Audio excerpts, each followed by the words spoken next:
It seems like celebrities have it all. Steady careers, good money, and fan adoration that many can only dream of. But even the most prominent of figures in Hollywood, business, or politics can't escape the fact that sometimes bad things happen.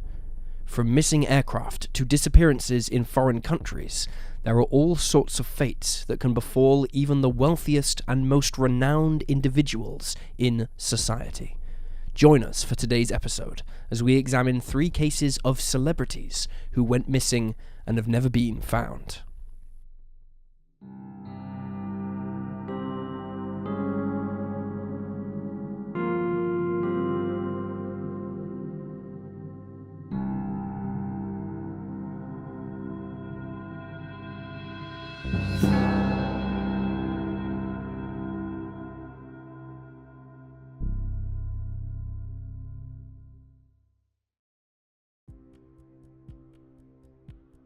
Zoe McClellan.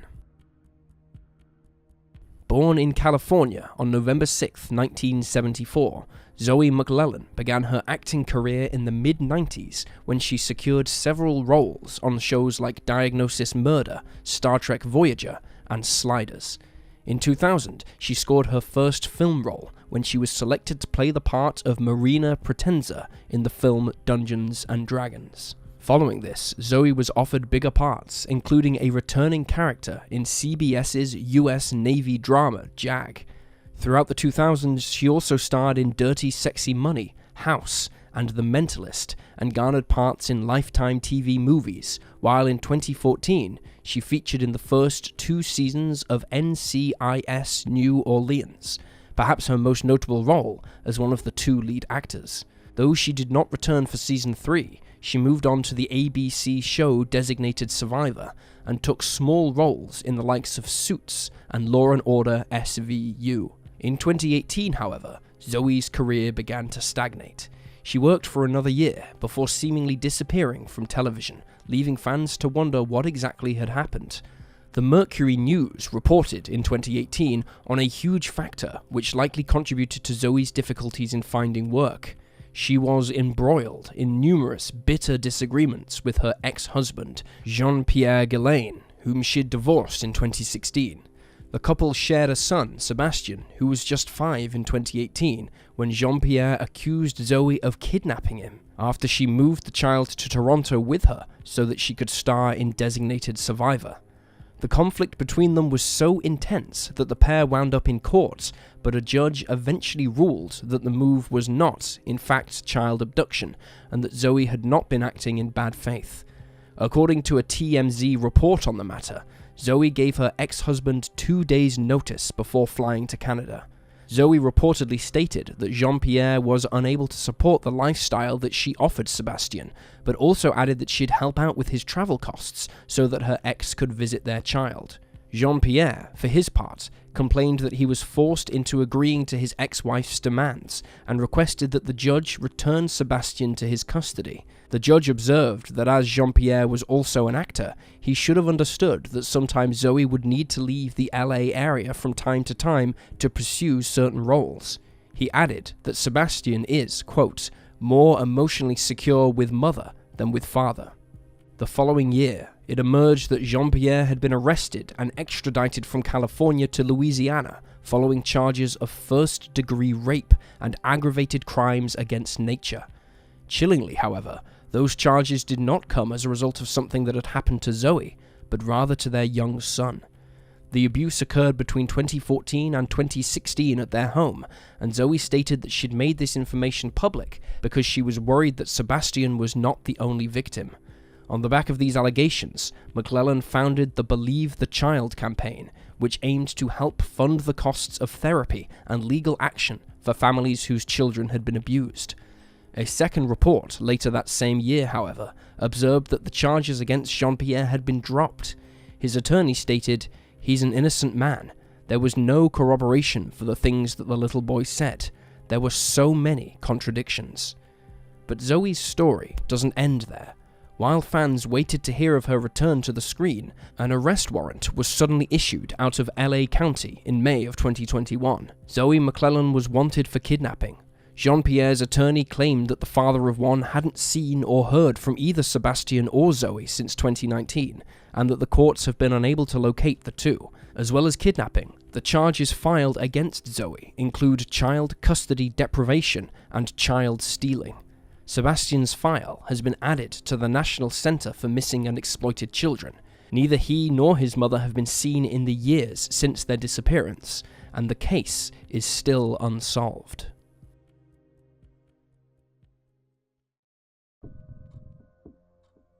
Glenn Miller. Born March 1st, 1904, in Clarinda, Iowa, Glenn Miller was best known as a big band conductor, composer, and trombone player prior to his disappearance in 1944. Though he grew up playing sports, he was also an avid musician and eventually dropped out of university to pursue his dream of making and playing music full-time. His band, Glenn Miller and his orchestra, were one of the most successful groups of the 20th century, and between 1938 and 1944, they released 266 singles, the majority of which were in the swing genre, although some of their music, particularly in the years leading up to the Second World War, was very patriotic in sound and themes. The band was the best-selling recording group between 1939 and 1942, while Glenn himself is considered to be the father of modern US military bands. In 1942, Glenn volunteered to join the US military in order to entertain the troops and boost morale. He ultimately found a position as captain in the US Army Air Force, and he and his band spent up to 18 hours a day recording and performing at dozens of military bases, aiming to lift the spirits of those stationed all across Europe. In the months before his disappearance, he was promoted to the rank of major. In December of 1944, Glenn and his AAF band were due to journey to France. The group were keen to go, as their stopover in London had been difficult, with Bedford tour guide David Fowler telling the BBC, "In June, the V1s were coming down. There were bomb raids. The band had never been subject to any war, and they were not happy." The band moved to Bedford following this, and seemed to have timed it well, as on July 2nd, the building where they had been staying was hit by a bomb, killing 74 members of the US military. Initially, Glenn was scheduled for a flight to France on December 13th, but it was cancelled due to bad weather. His flight for the following day was also cancelled. Concerned that he would be delayed in making arrangements for the rest of his group, he soon learned that a colleague of his, Lieutenant Colonel Norman Basel, would be flying out on December 15th, and Norman offered him a spot on his aircraft. There wound up being just 3 of them on the plane, which is described as a C-64 Norseman, Glenn, Norman, and the pilot, an American named John Stuart Morgan. The trio left RAF Twinwood in Bedford on the 15th, despite the fact that Glenn hadn't received permission to board a casual flight, nor did he alert his chain of command to his plans, meaning that his superiors were unaware of his whereabouts. The plane that Glenn and the other 2 men boarded was never seen again after it took off at 1:55 p.m. Biographer Dennis Spragg stated, "Military observers charted the aircraft south from England over Beachy Head between 14:30 and 14:45, but it did not appear over France." Meanwhile, his band arrived safely on the 18th, 3 days later, and were getting organised for their broadcasting and recording duties when they realised nobody had seen Glenn. They subsequently reported his disappearance to military authorities. Major General Orville Anderson, who was married to Glenn's cousin, was the first to order a search and investigation upon learning that the musician had disappeared. Glenn's wife, Helen, was alerted to the issue on December 23rd, when 2 senior officers were sent to their home. On Christmas Eve, his disappearance was made public. As the band was scheduled to play on Christmas Day, a separate conductor was brought in to lead the way, and the band continued to play until the end of the war. For years, there was speculation that the plane had been shot down by enemy bombers, or even fallen victim to friendly fire. This latter theory emerged in the 1980s, when it was revealed that 138 planes returning from an aborting bombing raid disposed of the weapons over the English Channel, where the Norsemen had been flying. The notion was later disproven, however, as the timing did not fit. There was also rampant conjecture about Glenn himself, that he'd died in a brothel in Paris, or was at a specific building that was attacked by Germans, and his body just hadn't been recovered. Despite the wild rumours, the truth is likely a lot more mundane. that poor weather conditions and/or cold temperatures led the plane to crash somewhere over the English Channel.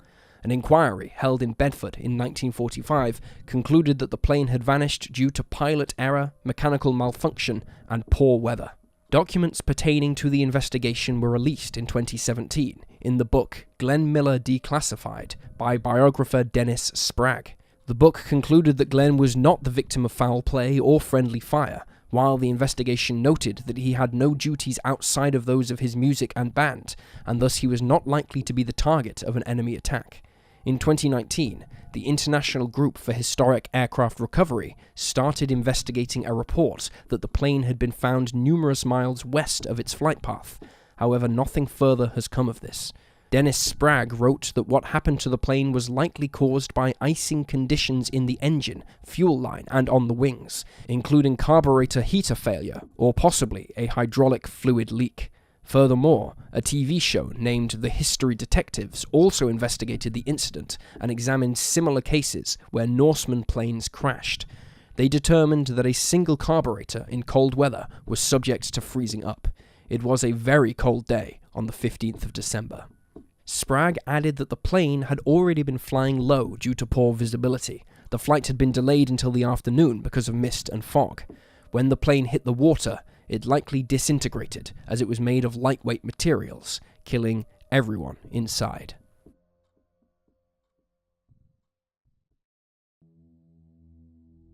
Jim Thompson. Born March 21st, 1906 in Greenville, Delaware, Jim Thompson was a designer and businessman credited with helping to revitalize the Thai silk industry in the 1950s and 60s, with Time magazine claiming that he almost single-handedly saved Thailand's vital silk industry from extinction. The son of a wealthy textile manufacturer, Jim had a solid upbringing with his 4 siblings. He attended St. Paul's School, a co-ed boarding school in Concord, New Hampshire, and obtained a degree from Princeton University in 1928.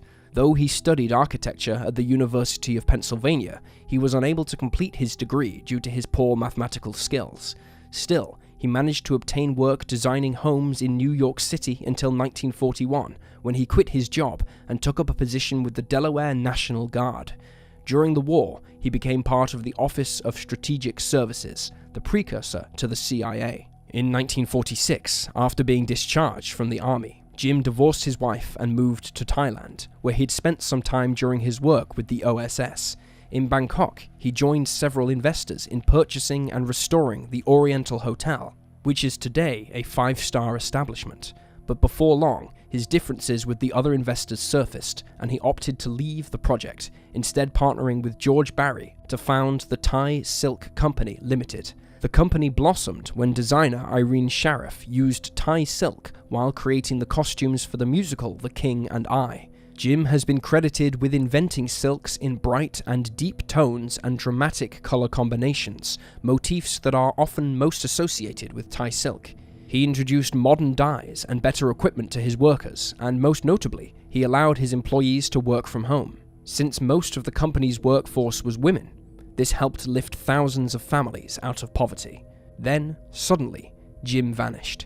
In the latter half of March, he left Bangkok to visit a friend, after which the pair went to Malaysia's Cameron Highlands for a break. From March 24, 1967, they stayed at the Moonlight Bungalow with their hosts, a Singaporean chemist named Ling Chen Ji and his wife, Helen Ling. On March 26th, the group planned to attend church, but Jim decided to take a brisk walk to the main road. 20 minutes later, he met up with the others as planned, and they drove to church. An hour later, they were back at the bungalow for lunch.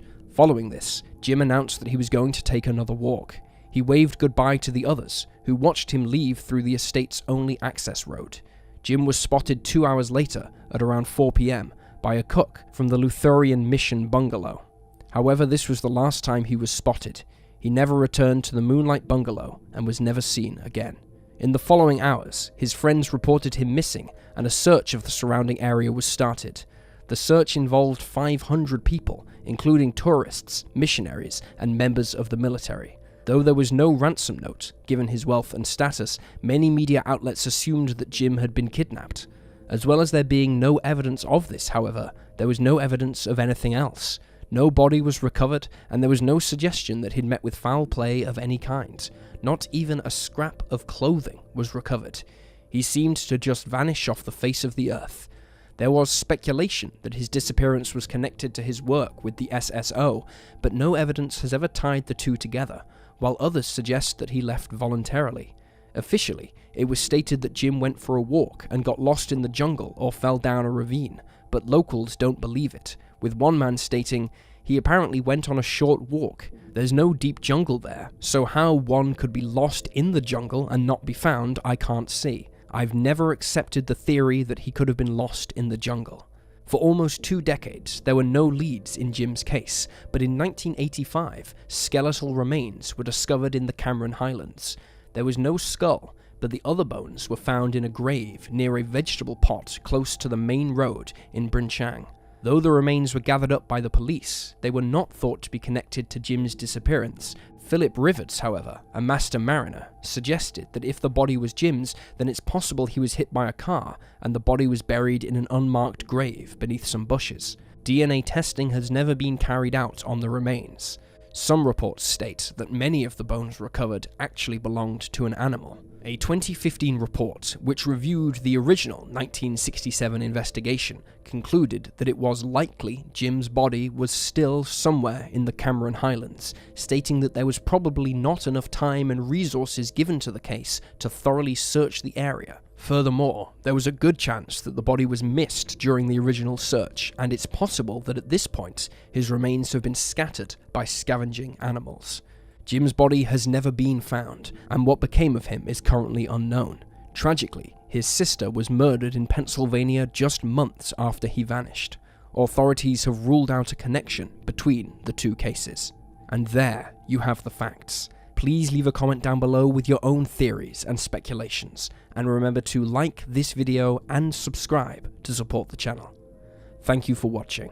Stay alert, stay safe, and I'll see you next time.